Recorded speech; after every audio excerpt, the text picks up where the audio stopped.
خدا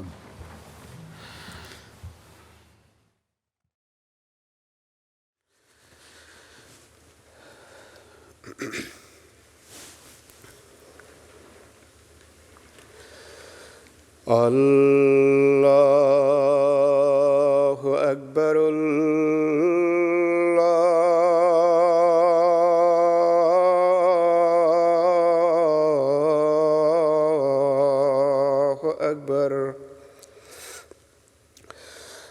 اللہ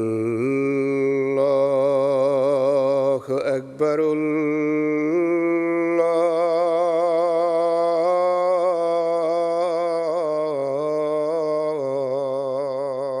اکبر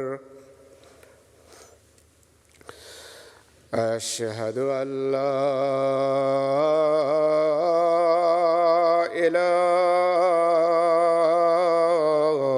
إله إلا الله أشهد أن لا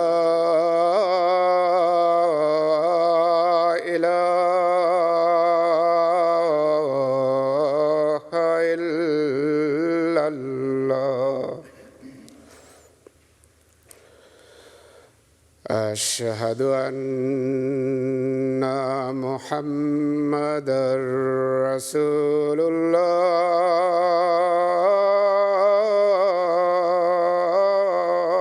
الله أشهد أن محمدًا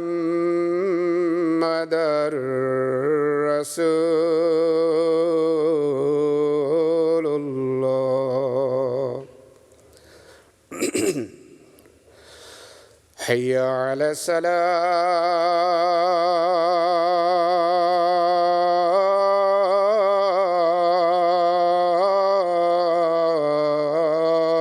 الصلاة حي على السلام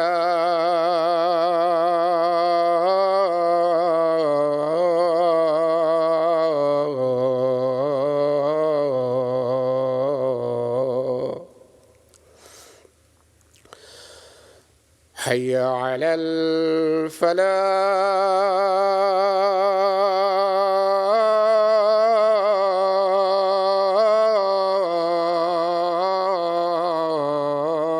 الفلاح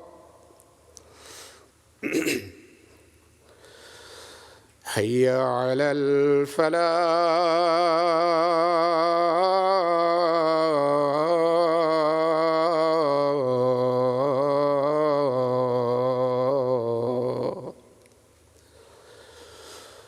الله أكبر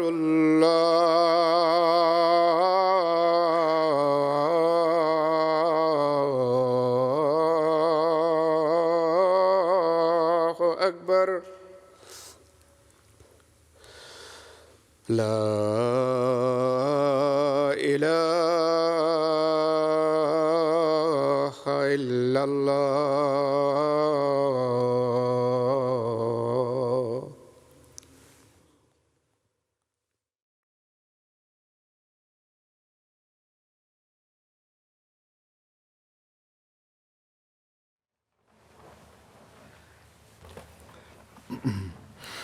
السلام علیکم ورحمۃ اللہ.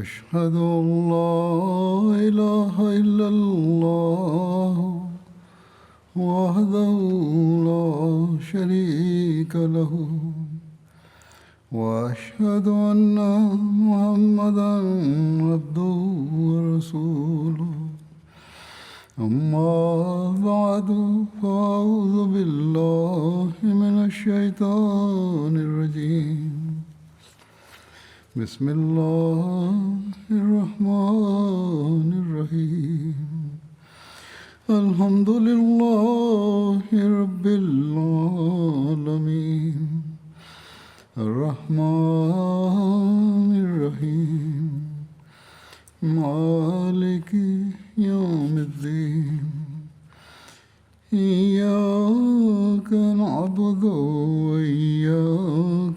المستقيم اهدنا الصراط المستقيم صراط الذين أنعمت عليهم غير المغضوب عليهم ولا الضالين.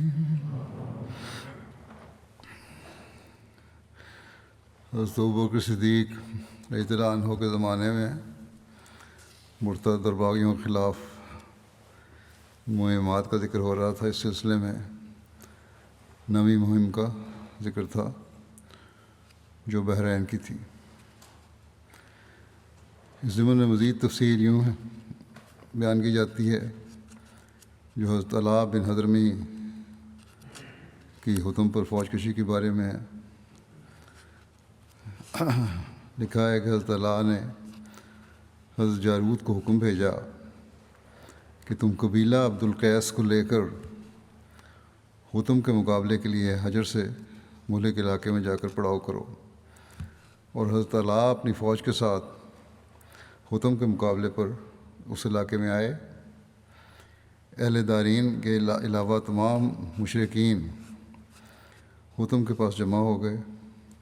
اس طرح تمام مسلمان حضرت علاء بن حضرمی کے پاس جمع ہو گئے.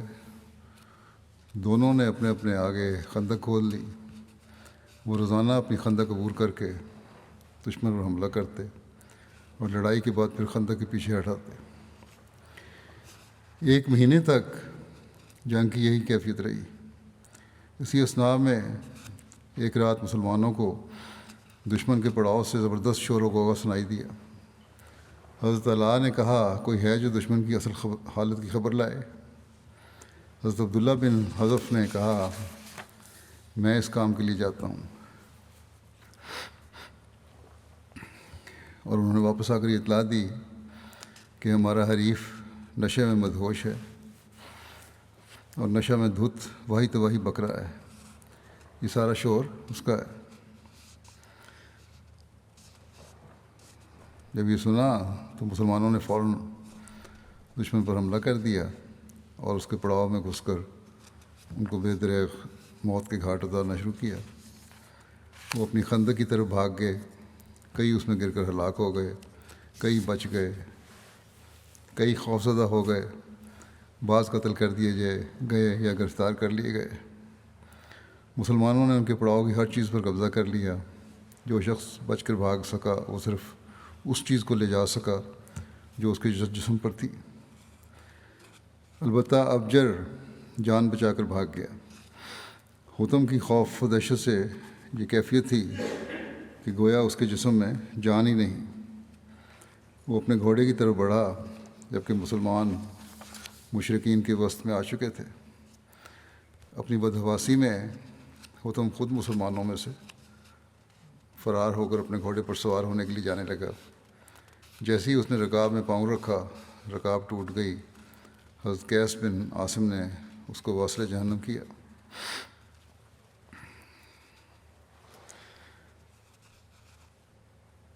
مشرکین کی قیامگاہ کی ہر چیز پر قبضہ کرنے کے بعد مسلمان ان کی خندق سے نکل کر ان کے تعاقب میں چلے. حضرت قیس بن عاصم ابجر کے قریب پہنچ گئے مگر ابجر کا گھوڑا حضرت قیس کے گھوڑے سے زیادہ طاقتور تھا. ان کو یہ اندیشہ ہوا کہ یہ کہیں میری گرفت سے نکل نہ جائے. انہوں نے ابجر کے گھوڑے کی پیٹھ پر نیزہ مارا جس سے گھوڑا زخمی ہو گیا. بہرحال لکھا ہے کہ ابجر بھاگ گیا, ان کے قابو نہیں آیا. ایک روایت میں ہے کہ حضرت قیس بن عاصم نے ابجر کے سر پر ضرب لگائی جو اس کے خود کو چیرتی ہوئی نکل گئی. اس کے بعد حضرت قیس نے دوبارہ ایسا وار کیا کہ وہ لہو لہان ہو گیا.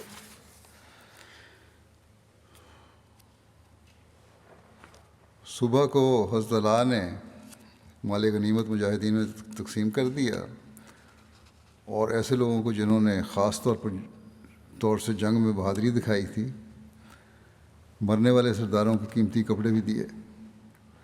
ان میں حضرت عفیف بن منذر, حضرت قیس بن عاصم اور حضرت ثمامہ بن اسال کو کپڑے دیے گئے.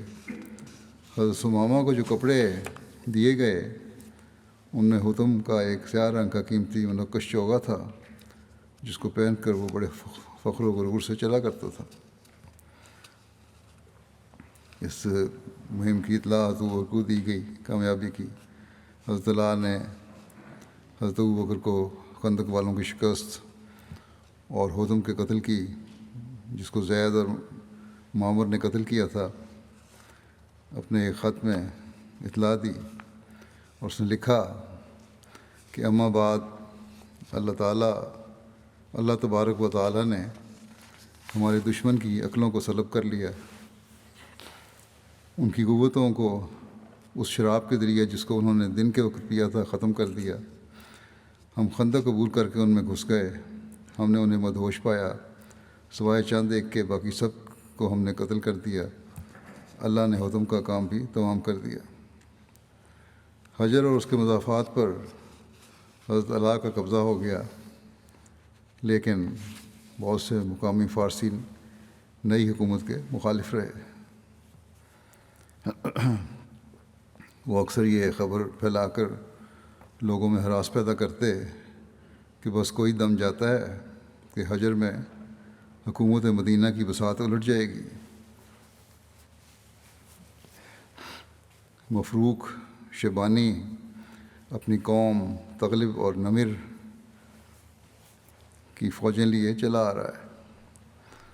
حضرت ابوبکر رضی اللہ عنہ کو یہ باتیں معلوم ہوئیں تو انہوں نے حضرت علی کو لکھا کہ اگر تحقیق سے یہ معلوم ہو جائے کہ بنو شیبان بن ثعلبہ، جس کا لیڈر مفروق تھا، تم پر حملہ کرنے والے ہیں اور شر پسند عناصر یہ خبر مشہور کر رہے ہیں، تو ان کی سرکوبی کے لیے فوج روانہ کرنا اور ان لوگوں کو روند ڈالنا اور ان کے عقب والے قبائل کو ایسا خوف زدہ کرنا کہ انہیں کبھی سر اٹھانے کا حوصلہ نہ ہو۔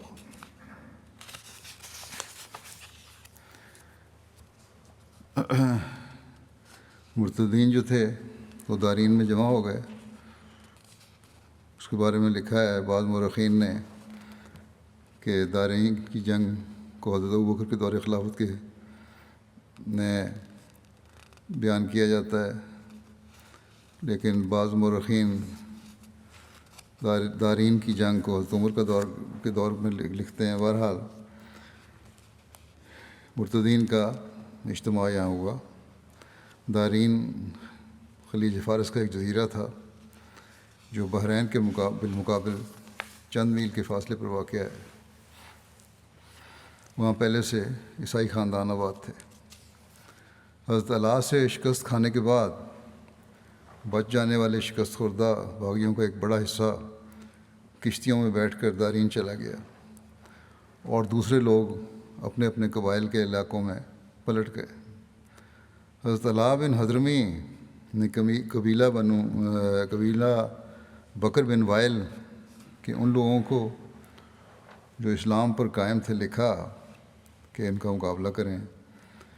نیز حضرت عتیبہ بن نحاس اور حضرت عامر بن عبد الاسود کو حکم بھیجا کہ تم وہیں پر رہو جہاں پر تم ہو، اور ہر راستے پر مرتدین کے مقابلے کے لیے پہرے بٹھا دو۔ نیز انہوں نے حضرت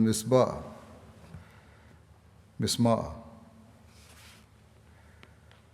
کو حکم دیا کہ وہ خود بڑھ کر مرتدین کا مقابلہ کریں، اور انہوں نے حضرت خصفہ تیمی اور حضرت مثنہ بن حارثہ شیبانی کو حکم دیا کہ وہ بھی ان مرتدین کا مقابلہ کریں۔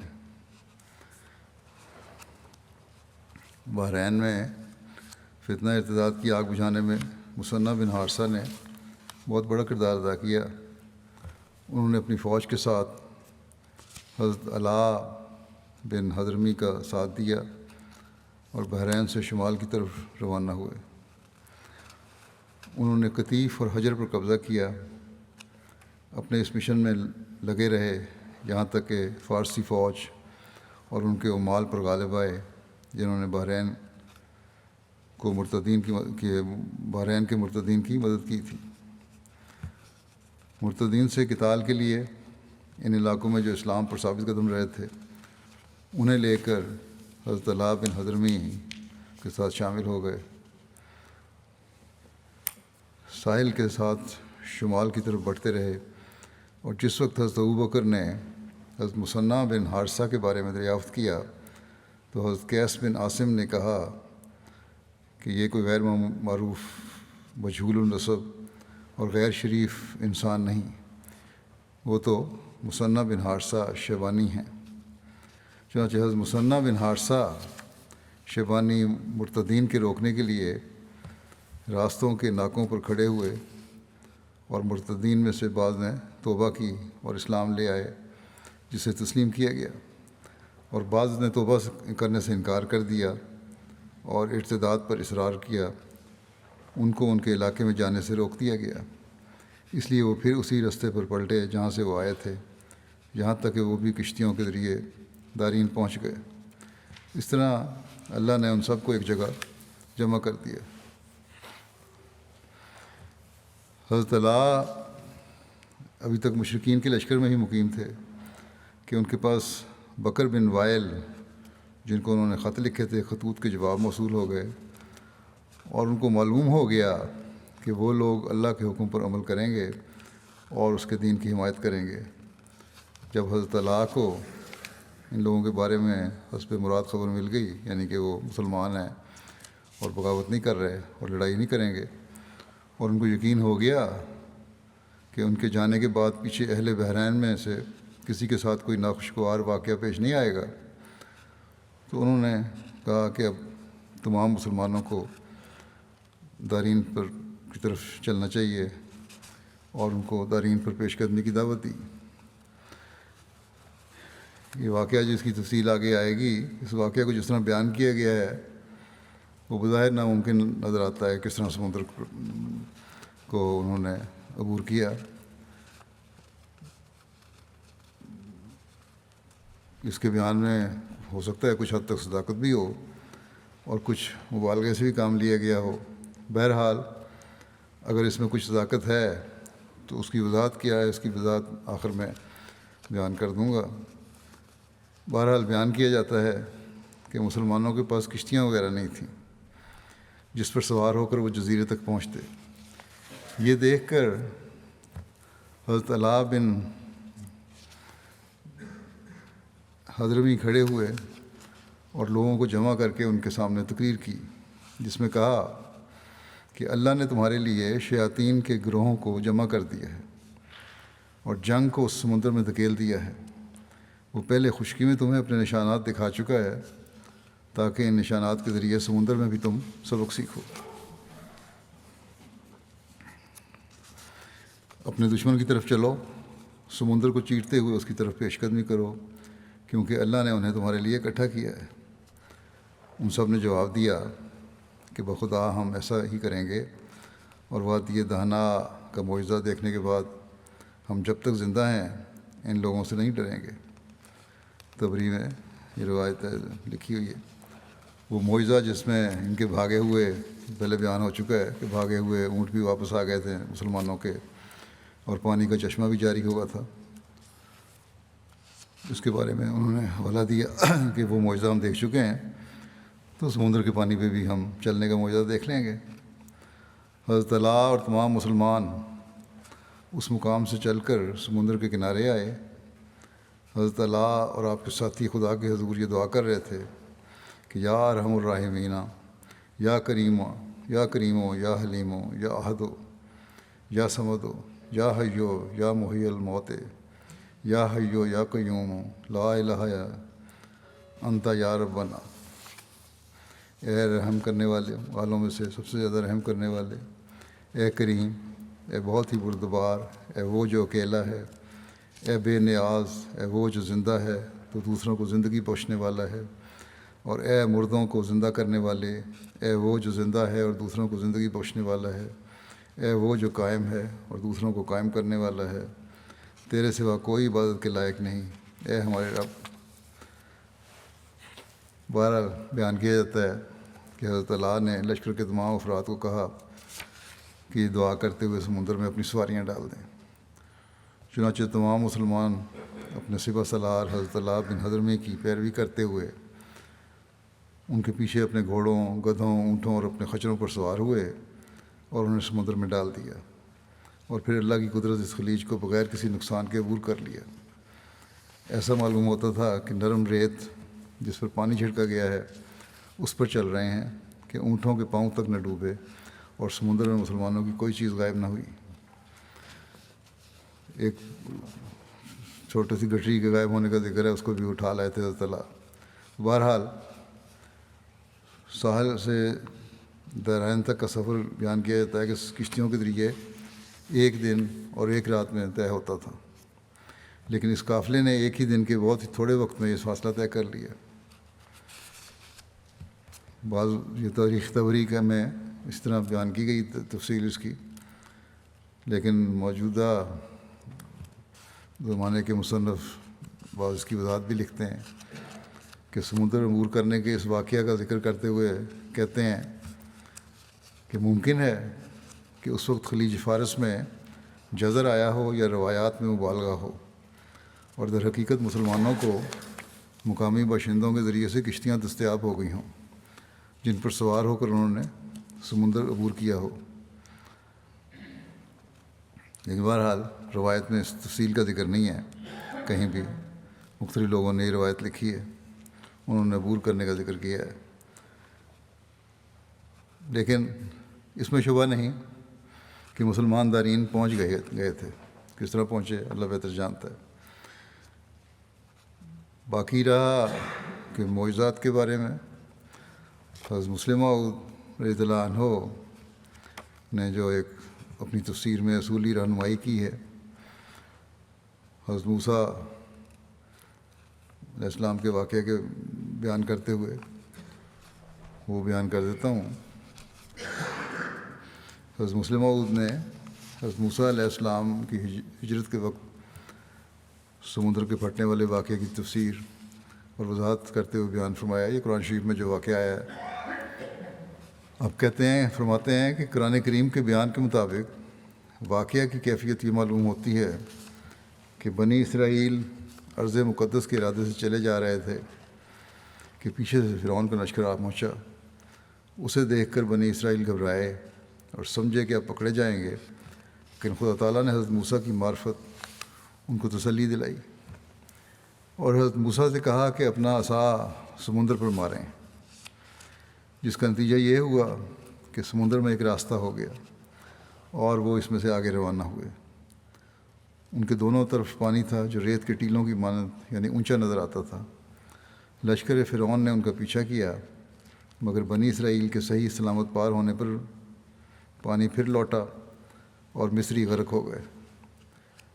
اب لکھتے ہیں کہ اس واقعہ کے سمجھنے کے لیے یہ بات یاد رکھنی چاہیے کہ قرآن کریم کی تعلیم کے مطابق تمام معجزات اللہ تعالیٰ کی طرف سے ہوتے ہیں اور کسی انسان کا اس میں دخل اور تصرف نہیں ہوتا۔ بس حضرت موسیٰ کا عصا اٹھانا اور سمندر پر مارنا صرف ایک نشانی کے لیے تھا، نہ اس لیے کہ حضرت موسیٰ کا یہ عصا سمندر کے سمٹ جانے میں کوئی دخل تھا۔ اس عصا کا سمندر کے سمٹ جانے میں کوئی دخل تھا۔ اسی طرح یہ بھی یاد رکھنا چاہیے کہ قرآن کریم کے الفاظ سے ہرگز ثابت نہیں کہ سمندر کے دو ٹکڑے ہو گئے تھے اور اس میں سے حضرت موسیٰ نکل گئے تھے، بلکہ قرآن کریم میں اس واقعے متعلق دو لفظ استعمال کیے گئے ہیں، ایک فرقہ اور ایک انفلقہ، جن کے معنی جدا ہو جانے کے ہیں۔ بس قرآن کریم کے الفاظ کے مطابق اس واقعے کی یہی تفصیل ثابت ہوتی ہے کہ بنی اسرائیل کے گزرنے کے وقت سمندر جدا ہو گیا تھا، یعنی کنارے سے ہٹ گیا تھا، اور جو خشکی نکل آئی تھی اس میں سے بنی اسرائیل گزر گئے تھے، اور سمندر کے کناروں پر ایسا ہو جایا کرتا ہے۔ چنانچہ نیپولین کی زندگی لائف میں بھی لکھا ہے کہ جب وہ مصر پر حملہ آور ہوا تو وہ بھی اپنی فوج کے ایک حصہ سمیت بحیرہ احمر کے کنارے کے پاس جزر کے وقت گزرا تھا، اور اس کے گزرتے گزرتے مد کا وقت آ گیا اور مشکل سے بچا۔ اس واقعہ میں یہ معجزہ تھا کہ اللہ تعالیٰ نے، یعنی حضرت موسیٰ والے واقعے میں جو معجزہ تھا یہ تھا کہ اللہ تعالیٰ نے بس بنی اسرائیل کو ایسے وقت میں سمندر کے سامنے پہنچایا جب کہ جزر کا وقت تھا، اور حضرت موسیٰ کے ہاتھ اٹھاتے ہی اللہ تعالیٰ کے حکم کے متحد پانی گھٹنا شروع ہوا۔ لیکن فرعون کا لشکر جب سمندر میں داخل ہوا تو ایسی غیر معمولی روکیں اس کے راستے میں پیدا ہو گئیں کہ اس کی فوج بہت سست رفتاری سے بنی اسرائیل کے پیچھے چلی، اور ابھی سمندر ہی میں تھی کہ مد آ گئی اور دشمن غرق ہو گیا۔ سمندر میں مد و جزر پیدا ہوتا رہتا ہے، اور ایک وقت میں پانی کنارے پر سے بہت دور پیچھے ہٹ جاتا ہے، اور دوسرے وقت میں وہ خشکی پر اور آگے آ جاتا ہے۔ سمندر پھاڑنے کے واقعے کا اسی مد و جزر کی کیفیت سے تعلق ہے۔ حضرت موسیٰ علیہ السلام ایسے وقت میں سمندر سے گزرے جب کہ جزر کا وقت تھا، اور سمندر پیچھے ہٹا ہوا تھا، اور اس کے بعد فرعون پہنچا۔ وہ بوجہ اس کے کہ کم سے کم ایک دن بعد حضرت موسیٰ کے چلا تھا، وہ مارا مار کرتا ہوا جس وقت سمندر پر پہنچا ہے، اس وقت حضرت موسیٰ علیہ السلام سمندر کے اس خشک ٹکڑے کا جس سے وہ گزر رہے تھے اکثر حصہ طے کر چکے تھے۔ فرعون نے ان کو پار ہوتے دیکھ کر جلدی سے اس میں اپنی رتھیں ڈال دیں، مگر سمندر کی ریت جو گیلی تھی اس کی رتھوں کے لیے مہلک ثابت ہوئی، اور اس کی رتھیں اس میں پھنسنے لگیں، اور اس قدر دیر ہو گئی کہ مد کا وقت آ گیا اور پانی بڑھنے لگا۔ اب اس کے لیے دونوں باتیں مشکل تھیں، نہ وہ آگے بڑھ سکتا تھا نہ پیچھے۔ نتیجہ یہ ہوا کہ سمندر نے اسے درمیان میں آ لیا، اور وہ اور اس کے بہت سے ساتھی سمندر میں غرق ہو گئے۔ اور چونکہ مد کا وقت تھا، سمندر کا پانی جو کنارے کی طرف بڑھ رہا تھا، اس نے ان کی لاشوں کو خشکی کی طرف لا پھینکا۔ بہرحال مسلمان دارین کسی طرح پہنچ گئے تھے، جیسا کہ میں نے بیان کیا ہے، اور وہ بھی ہو سکتا ہے اسی طرح کا کوئی واقعہ ہوا ہو مد و جزر والا۔ دارین پہنچ کر وہاں مسلمانوں کا اور مرتد باغیوں کا مقابلہ ہوا، اور نہایت ہی خونریز جنگ ہوئی جس میں سب مارے گئے، یعنی باغی مارے گئے، کوئی خبر دینے والا بھی نہ بچا۔ مسلمانوں نے ان کے اہل و عیال کو لونڈی و غلام بنا لیا اور ان کی املاک پر قبضہ کر لیا۔ ہر ایک شاہ سوار کو 6000 اور ہر پیادے کو 2000 درہم غنیمت میں ملے۔ مسلمانوں کو ساحل سمندر سے ان تک پہنچنے اور ان کے مقابلے میں پورا دن سر ہو گیا۔ ان سے فارغ ہو کر وہ پھر واپس آ گئے۔ حضرت ثمامہ بن اسال کی شہادت کا واقعہ لکھا ہے کہ حضرت علاء بن حضرمی تمام لوگوں کو واپس لے آئے سوائے ان لوگوں کے جنہوں نے وہیں پر قیام کرنے کو پسند کیا۔ حضرت ثمامہ بن اسال بھی واپس آنے والوں میں تھے۔ عبداللہ بن حذف کہتے ہیں کہ ہم بنو قیس بن ثعلبہ کے ایک چشمے پر مقیم تھے۔ لوگوں کی نظر حضرت ثمامہ پر پڑی اور انہوں نے حطم کا چوغا آپ کے جسم پر دیکھا۔ حطم کا یہ وہی چوغا تھا جو اس کے قتل ہونے کے بعد مال غنیمت میں حضرت ثمامہ کو دیا گیا تھا۔ انہوں نے ایک شخص کو دریافت کے لیے بھیجا، یعنی اس قبیلے والوں نے، اور اس سے کہا کہ جا کر حضرت ثمامہ سے دریافت کرو کہ یہ چوغا تم کو کہاں سے ملا ہے، اور حطم کے متعلق دریافت کرو کہ کیا تم نے اسے قتل کیا تھا، یہ حطم ان کا لیڈر تھا، یا کسی اور نے۔ اس شخص نے آ کر حضرت ثمامہ سے چوغے کے متعلق پوچھا۔ انہوں نے کہا کہ یہ مجھے مال غنیمت میں ملا ہے۔ اس شخص نے کہا کہ تم نے حطم کو قتل کیا ہے؟ حضرت ثمامہ نے کہا کہ نہیں، اگرچہ میری تمنا تھی کہ میں اس کو قتل کرتا۔ اس شخص نے کہا کہ یہ چوغا تمہارے پاس کہاں سے آیا؟ حضرت ثمامہ نے کہا کہ اس کا جواب میں تمہیں پہلے ہی دے چکا ہوں کہ مال غنیمت میں ملا ہے۔ تو وہ اس قبیلے کا وہ شخص کہنے لگا، اس نے آ کے اپنے دوستوں سے اپنی ساری گفتگو کی اطلاع دی۔ وہ سب پھر حضرت ثمامہ کے پاس آئے اور اکٹھے ہو کے ان کو آگے گھیر لیا۔ ان سب نے کہا کہ تم حطم کے قاتل ہو۔ حضرت ثمامہ نے کہا کہ تم جھوٹے ہو، میں اس کا قاتل نہیں ہوں، البتہ یہ چوغا مجھے مال غنیمت میں بطور حصے کے ملا ہے۔ انہوں نے کہا کہ حصہ تو صرف قاتل ہی کو ملتا ہے۔ حضرت ثمامہ نے کہا کہ یہ چوغا اس کے جسم پر نہیں تھا بلکہ اس کی سواری یا اس کے سامان سے ملا ہے۔ لوگوں نے کہا کہ تم جھوٹ بولتے ہو، پھر ان کو شہید کر دیا۔ 10ویں مہم کے بارے میں لکھا ہے یہ حضرت سوید بن مقرن کی مرتد باغیوں کے خلاف مہم تھی کہ حضرت ابوبکر رضی اللہ عنہ نے ایک جھنڈا حضرت سوید بن مقرن کو دیا اور ان کو حکم دیا کہ وہ یمن کے علاقے تہامہ کو جائیں۔ تہامہ یمن لغت میں تہامہ کے معنی شدت گرمی اور ہوا کے رک جانے کے بھی ہیں، اسی طرح لغت میں اس کے ایک معنی نشیب کے بھی ہیں۔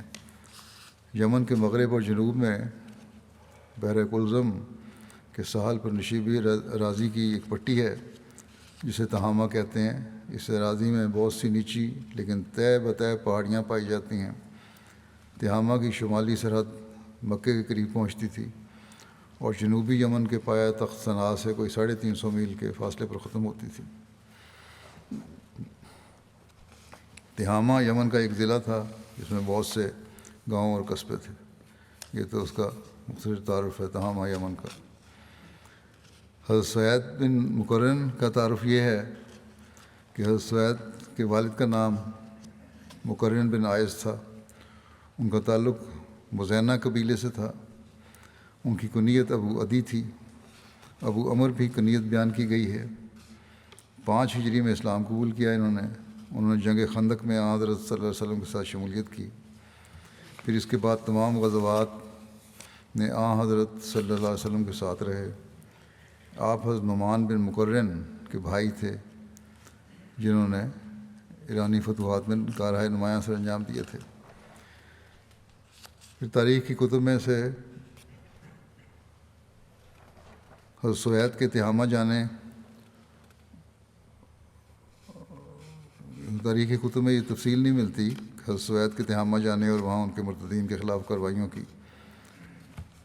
تاہم کتب تاریخ میں اہل تہامہ کے ارتداد اور بغاوت کے حالات و واقعات یوں بیان ہوئے ہیں کہ نبی کریم صلی اللہ علیہ وسلم نے 10 ہجری میں حجۃ الوداع کے بعد یمن میں محسنین زکوٰۃ مقرر فرمائے۔ حضرت صلی اللہ علیہ وسلم نے یمن کو 7 حصوں میں تقسیم فرمایا تھا۔ تہامہ پر طاہر بن ابو حالہ کو عامل مقرر فرمایا تھا۔ تہامہ میں ادنیٰ درجے کے عربوں کے علاوہ 2 بڑے اور اہم قبیلے تھے، ایک اک اور دوسرا اشر۔ تاریخ طبری میں لکھا ہے کہ سب سے پہلے حضرت عتاب بن اسید اور حضرت عثمان بن ابو العاص نے حضرت ابوبکر کو لکھا کہ ہمارے علاقے میں مرتدین نے مسلمانوں پر حملہ کر دیا۔ مرتدین صرف مرتدین نہیں تھے بلکہ یہ جیسا کہ پہلے بھی بیان کر چکا ہوں، یہ لوگ مسلمانوں پر حملے بھی کرتے تھے۔ یہاں بھی یہی صورتحال تھی۔ تو حضرت عتاب نے اپنے بھائی حضرت خالد بن اسید کو اہل تہامہ کی سرکوبی کے لیے بھیجا، جہاں بنو مدلج کی ایک بڑی جماعت اور خزاع اور کنانہ کی مختلف جماعتیں بنو مدلج کے خاندان بنو شنوک کے جندب بن سلمہ کی سرگردگی میں مرتد ہو کر مقابلے کے لیے جمع تھیں۔ دونوں حریفوں کا مقابلہ ہوا اور حضرت خالد بن اسید نے ان کو شکست دے کر پراگندہ کر دیا اور بہت سارے افراد کو قتل کر دیا۔ اس میں بنو شنوک کے افراد سب سے زیادہ مارے گئے۔ اس واقعے کے بعد ان کی تعداد بہت کم رہ گئی۔ اس واقعے نے حضرت عتاب کے علاقے کو فتنہ ارتداد سے صاف کر دیا اور جندب بھاگ گیا۔ پھر اس نے دوبارہ اسلام قبول کر لیا کچھ عرصے بعد۔ ایک روایت میں ہے کہ نبی کریم صلی اللہ علیہ وسلم کے وصال کے بعد تہامہ میں سب سے زیادہ قبیلہ اک اور اشر نے بغاوت کی، اور اس کی تفصیل یہ ہے کہ جب ان کو نبی کریم صلی اللہ علیہ وسلم کی وفات کی اطلاع ملی تو ان میں سے متفرق لوگ جمع ہوئے اور پھر خزم قبیلہ کے لوگ بھی ان کے ساتھ جا ملے۔ انہوں نے ساحل سمندر کی جانب آلاب مقام میں اپنا پڑاؤ ڈالا اور ان کے ساتھ وہ سپاہی بھی آ ملے جن کا کوئی سردار نہ تھا۔ آلاب جو ہے یہ بھی مکہ کے ساحل کے درمیان قبیلہ کا علاقہ ہے۔ حضرت طاہر بن ابو حالہ نے حضرت ابوبکر کو اس کی اطلاع دی اور خود ان کی سرکوبی کے لیے روانہ ہوئے، اور اپنی روانگی کی اطلاع بھی انہوں نے حضرت ابوبکر کو لکھ دی۔ حضرت طاہر کے ساتھ مسروق اکی اور قبیلہ اک میں سے ان کی قوم کے وہ افراد تھے جو مرتد نہیں ہوئے تھے، یہاں تک کہ مقام میں آلاب نے ان لوگوں سے جا ملے اور وہاں ان سے شدید جنگ کے بعد اللہ تعالیٰ نے ان لوگوں کو دشمنوں کو شکست دی۔ مسلمانوں نے ان کو بے دریغ قتل کیا، تمام راستوں میں ان کے مقتولون کی بدبو پھیل گئی اور مسلمانوں کو ایک شاندار فتح حاصل ہوئی۔ تہامہ میں ارتداد کے واقعات کا ذکر کرتے ہوئے ایک مصنف نے لکھا ہے کہ تہامہ کے ارتداد کو کچلنے میں سر فہرست طاہر بن ابی حالہ تھے، جو رسول اللہ صلی اللہ علیہ وسلم کی جانب سے تہامہ کے حصے پر والی تھے، جو قبیلہ اک اور اشریوں کا وطن تھا۔ پھر ابوبکر نے عکاشہ بن ثور کو حکم دیا کہ وہ تہامہ میں اقامت پذیر ہوں اور اپنے پاس اس کے باشندوں کو اکٹھا کر کے حکم کا انتظار کریں، حضرت ابوبکر کے حکم کا۔ حضرت عکاشہ نبی کریم صلی اللہ علیہ وسلم کی وفات کے وقت حضرت موت کے 2 علاقوں سکاسک اور سکون پر عامل مقرر تھے، اور بجیلہ قبیلہ کے پاس حضرت ابوبکر نے جریر بن عبداللہ بجلی کو واپس بھیجا اور انہیں حکم دیا کہ وہ اپنی قوم کے ثابت قدم رہنے والے مسلمانوں کو لے کر اسلام سے مرتد ہونے والوں سے قتال کریں، اور پھر قبیلہ خصم کے پاس پہنچیں اور ان کے مرتدین سے قتال کریں۔ جزیر اپنی مہم پر روانہ ہوئے اور صدیق اکبر رضی اللہ عنہ نے جو حکم دیا تھا اس کو بجا لائے، اور تھوڑے سے افراد کے علاوہ ان کے مقابلے میں کوئی نہ آیا۔ آپ نے ان کو قتل کیا اور انہیں منتشر کر دیا۔ یہ مہمات کا ذکر ہو رہا ہے، آئندہ انشاءاللہ 11ویں مہم کا ذکر ہوگا۔ اس وقت میں چند مرحومین کا ذکر کرنا چاہتا ہوں، جن میں سے 2 تو برکینا فاسو کے ہمارے نوجوان ہیں۔ 11 جون کو شام کو اپنے علاقے ڈوری کی ریجن کے علاقے میں ایک گاؤں میں تھے جہاں دہشت گردوں نے حملہ کیا اور جہاں بہت سے افراد مارے گئے، اس میں یہ ہمارے 2 احمدی خادم بھی شہید ہوئے جو اپنی دکان پہ کام کر رہے تھے۔ فائرنگ ہوئی اور موقع پہ شہید ہو گئے۔ انا للہ و انا الیہ راجعون۔ ایک ان میں سے جو ہیں ان کا نام ہے دیکو زکریہ، ان کی عمر 32 سال تھی۔ ڈوری ریجن میں بطور ریجنل قائد خدام احمدیہ خدمت کی توفیق ان کو ملی۔ مدرسۃ الحفظ گھانا میں قرآن کریم حفظ کرنے کے لیے بھی گئے تھے، کچھ عرصہ حفظ کیا پھر واپس آ گئے۔ ہمیشہ جماعتی کاموں کے لیے حاضر رہتے تھے، ہر کام کے لیے لبیک کہہ کر اپنے آپ کو پیش کرتے تھے۔ 5 وقتہ نمازوں کے پابند تھے، تہجد اور نوافل بھی باقاعدہ ادا کرنے والے تھے۔ اپنے چندہ جات بھی باقاعدہ ادا کرتے تھے۔ ماہانہ آمد کے علاوہ بھی کوئی آمد ہوتی تو اس پر بھی چندہ ادا کرتے فوری۔ جماعت اور خلافت سے سچی محبت تھی، باقاعدہ خطبہ جمعہ سنا کرتے تھے۔ MTA کے دوسرے پروگرام کو بڑے شوق سے دیکھا کرتے تھے۔ ان کی لوکل مشنری کہتے ہیں کہ ان کے ساتھ آخری ملاقات میں انہوں نے کہا، بڑی ان کی خواہش تھی خلیفہ وقت سے ملنے کی کہ خلیفہ وقت سے کب ملاقات نصیب ہوتی ہے، کہ اس نے لکھا ہے معلم صاحب نے کہ ایک مثالی خادم تھے۔ پسماندگان میں ان کی ایک اہلیہ اور 2 بیٹیاں اور 1 بیٹا شامل ہیں۔ دوسرے شہید جو تھے وہ ڈیکو موسیٰ صاحب تھے، ان کی عمر 34 سال تھی۔ یہ اس وقت اپنی مجلس سائی تینگا کے قائد خدام احمدیہ تھے۔ اپنی جماعت کے تمام پروگراموں میں سب سے بڑھ کر حصہ لیتے، دوسروں کو شامل کرتے، نمازوں اور چندہ جات میں باقاعدہ تھے۔ ان کی جماعت میں مسجد نہیں تھی تو یہ مقامی طور پر کوشش کر رہے تھے کہ ایک شیڈ بنا کر وہاں باقاعدہ نماز ادا کریں۔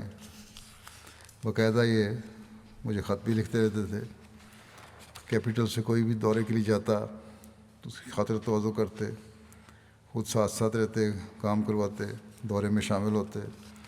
ان کے پسماندگان میں بھی ان کی 2 بیویاں ہیں اور 3 بیٹیاں ہیں۔ اللہ تعالیٰ ان سے مغفرت و رحم کا سلوک فرمائے، درجات بلند کرے۔ ان کے بارے میں دونوں شہداء کے یہاں کے امیر جماعت لکھتے ہیں کہ دونوں خدام ہمارے لوکل مشنری ڈیکو احمد بوریما صاحب کے بھائی تھے، جو کہ اس وقت ریڈیو احمدیہ ڈوری کے انچارج ہیں۔ ان کے بھائی، ان کے خاندان میں احمدیت ان کے والد ابراہیم بنتی صاحب کے ذریعے سے آئی تھی۔ بہت ہی مخلص اور پرجوش داعی اللہ تھے وہ ڈوری ریجن کے زعیم انصار اللہ بھی رہے۔ ان کی وفات ہو گئی تھی 2011 میں۔ پھر آگے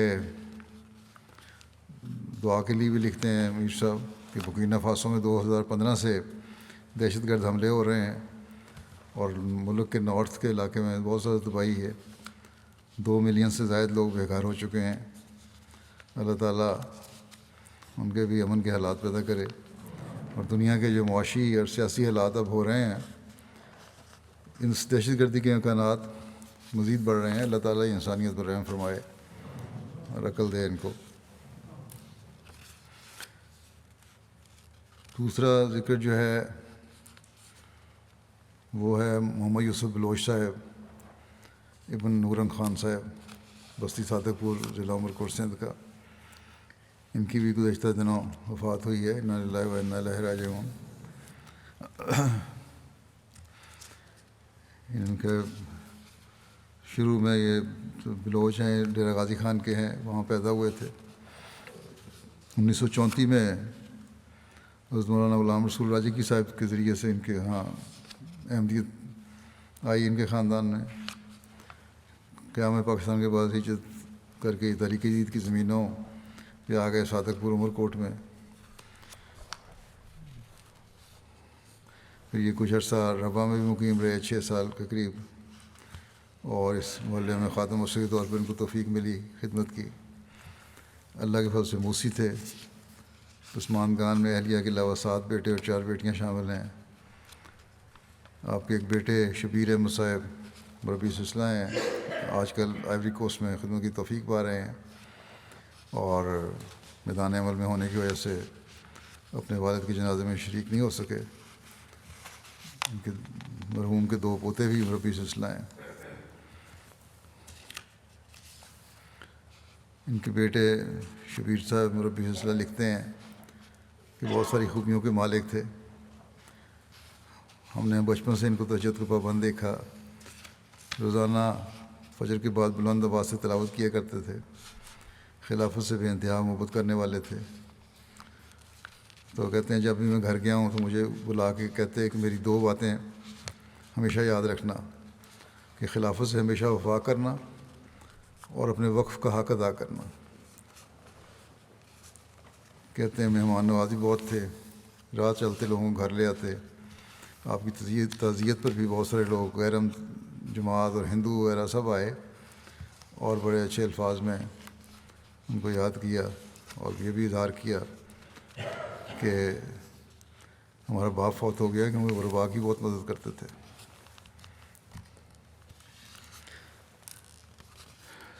تیسرا جو ذکر ہے وہ عزیزہ مبارزہ فاروق، واقفہ نو کا روا کی ہیں، جو فاروق احمد صاحب کی بیٹی تھیں۔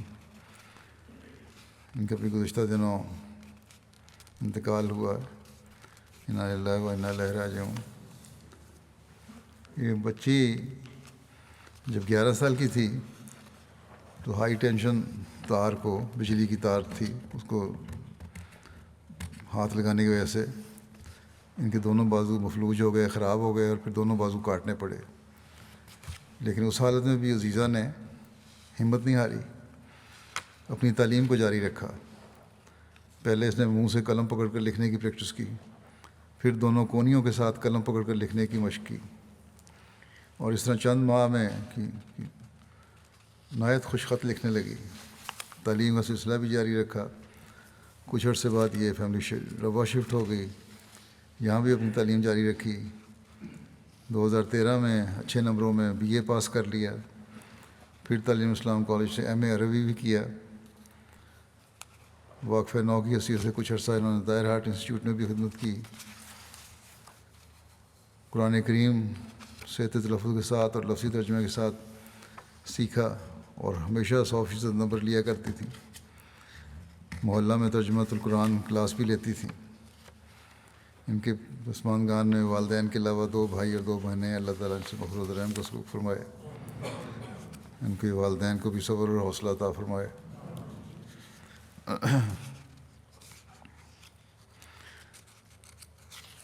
اگلا ذکر ہے مکرم انزمانہ بطارہ صاحب, جو مظلوم سلسلہ تھے آئیوری کوسٹ میں,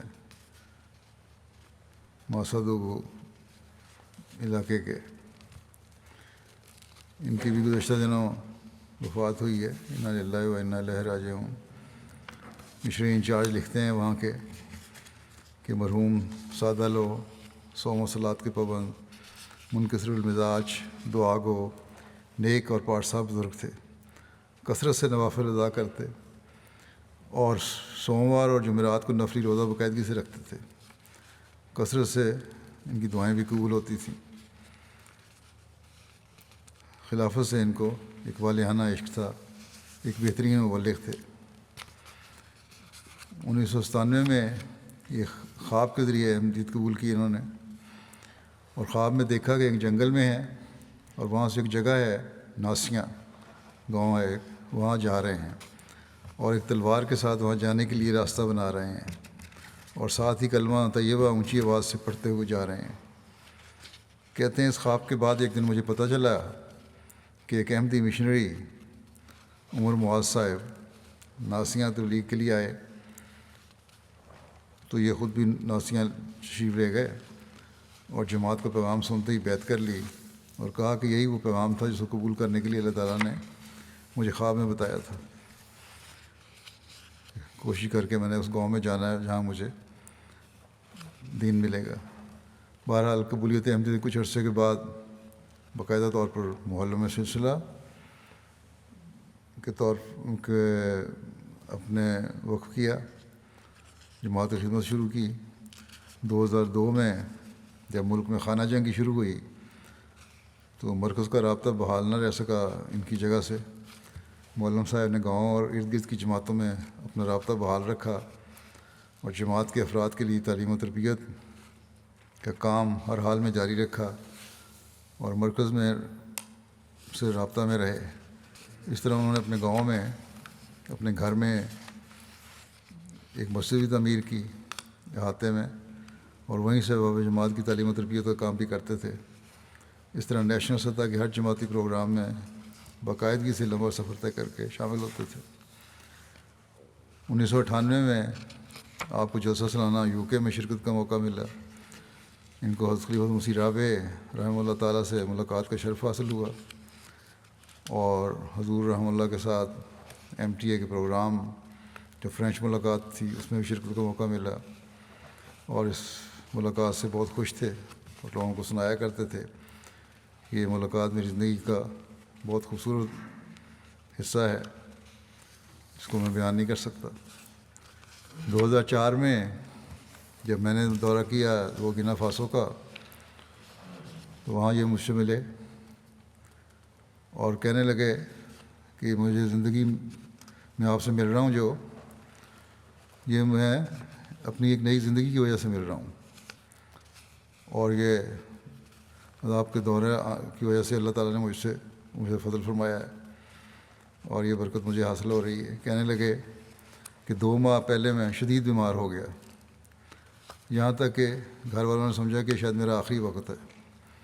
کہتے ہیں اس وقت میں نے خواب میں دیکھا, انہوں نے مجھے دیکھا خواب میں کہ میں ان کے سر پہ ہاتھ پھیر رہا ہوں, اور کہتے ہیں خواب ہی میں نے محسوس کیا کہ تمام بیماری جسم کو چھوڑ چکی ہے. کہتے ہیں جب میں بیدار ہوا تو واقعات میں بیماری مجھے چھوڑ چکی تھی اور میں صحت یاب ہو گیا تھا۔ بہرحال جب میں نے دورہ کیا وہاں تو انہوں نے کہا کہ اب اس کو جو خواب میں نے دیکھی تھی اس کو عملی شکل میں پورا بھی کر دیں، اور اپنا سارا یہ کر دیا کہ اس پہ ہاتھ پھیریں، اور بڑے خوش تھے۔ خلافت سے کامل وفا کا تعلق تھا۔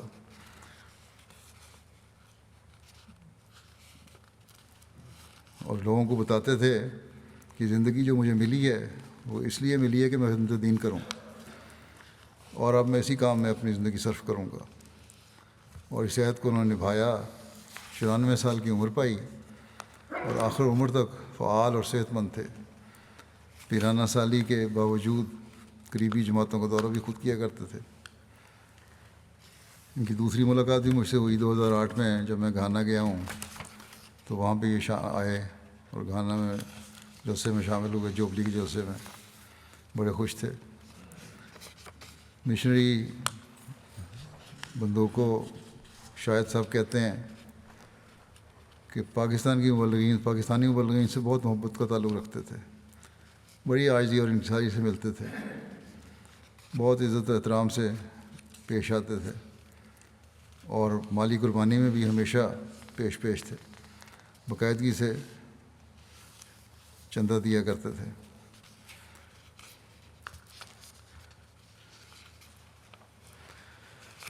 کہتے ہیں اس سال جنوری کے آخر میں جب میں گاؤں گیا ان کے دورے پہ، تو معلم صاحب نے مجھے کہا کہ اس سال میں چلا جاؤں گا۔ میں نے کہا کیا آپ نے سفر پر کہیں جانا ہے؟ کہتے نہیں، میں اس دنیا سے چلا جاؤں گا کیونکہ اس سال میں بہت خوش ہوں۔ معلم کہتے ہیں پھر انہوں نے کہا کہ میں نے اللہ کی خاطر کام کیا زندگی بھر، اور اب میں بڑا یقین تھا اللہ تعالیٰ کی ذات پہ کہ میں اپنی تنخواہ لینے اللہ کے پاس جا رہا ہوں۔ اور وفات سے ایک ہفتہ قبل انہوں نے اپنی فیملی کو کہا کہ میرا اب اللہ تعالیٰ سے ایک ہفتے کا کانٹریکٹ ہے، ایک ہفتہ رہ گیا باقی۔ اگلے جمعے ایک ہفتے کے بعد صبح کہتے ہیں یہ حسب معمول اٹھے تہجد کے لیے، وضو کیا، اور وضو مکمل کیا ہی تھا کہ وضو کرتے کرتے وہیں اسی جگہ پہ اپنے خالق حقیقی سے جا ملے، چکر آیا ان کو، وہیں گرے۔ تو اس قسم کے بے لوث اور اخلاص و وفا سے بھرے ہوئے دور دراز علاقوں میں رہنے والے لوگ ہیں جو اللہ تعالیٰ نے حضرت مسیح موعود علیہ الصلوۃ والسلام کو عطا فرمائے ہیں، جو اسلام کا پیغام دنیا میں پھیلا رہے ہیں۔ اللہ تعالیٰ ایسے بے نفس جماعت کو ہمیشہ عطا کرتا رہے اور خدمت کرنے والے بھی ہوں۔ پسماندگان میں ان کے 5 بیٹے اور 6 بیٹیاں شامل ہیں۔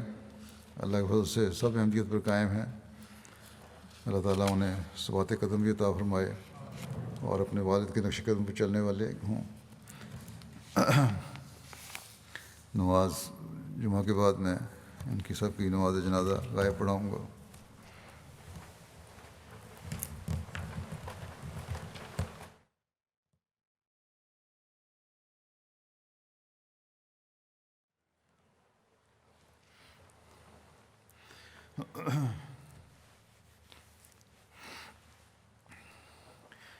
الحمد لله نحمده ونستعينه ونستغفره ونؤمن به ونتوكل عليه ونعوذ بالله من شرور أنفسنا ومن سيئات أعمالنا، من يهده الله فلا مضل له ومن يضلل فلا هادي له، ونشهد أن لا إله إلا الله ونشهد أن محمدا عبده ورسوله۔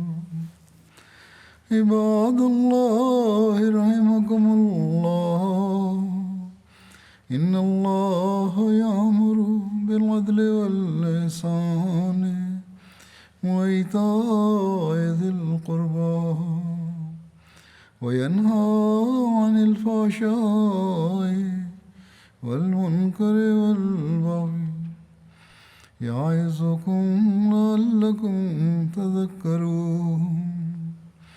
اذكروا الله يذكركم وادعوه يستجب لكم ولذكر الله أكبر.